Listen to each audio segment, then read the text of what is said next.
Many feel we're nothing more than the thoughts and feelings that are prompted in our brain by what's happening outside in our world. But if you are mindful of those thoughts and feelings, and you choose to live a better life, remember, you create your own world. So if you choose to live in a better world, a utopian world, then you will be there. It's all your choice.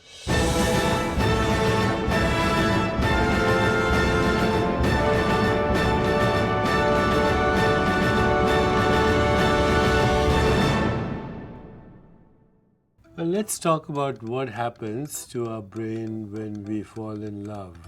I think it's important to say that we fall in love, not the brain.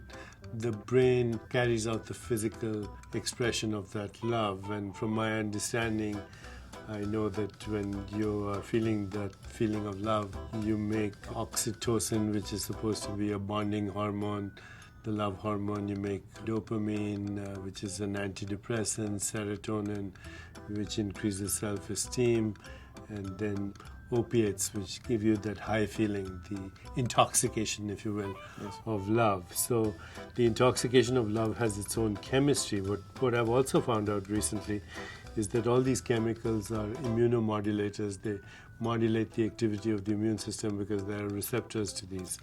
So the brain in love?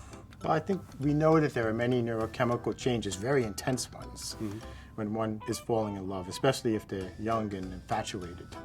So the first question I think about is, if I'm a young single guy and there are two women in front of me, and both are equally beautiful, but one of them, I look at her, she's another woman, but the other one, for some reason, I don't know her, but love at first sight.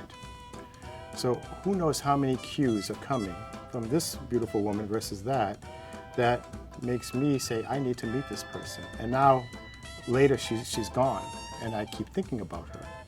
And I want to find this person again, meet them again. Maybe, like they used to do, you put an ad in, I saw you on the train at 3 o'clock. What makes that happen?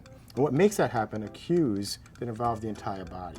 So smell, sight, things we don't know about. The brain allows you to react to the fact that you are somehow falling in love. But it's your entire existence. It's all of your sensory systems, things that are happening that cannot be readily explained, that allow you to fall in love with one person versus another.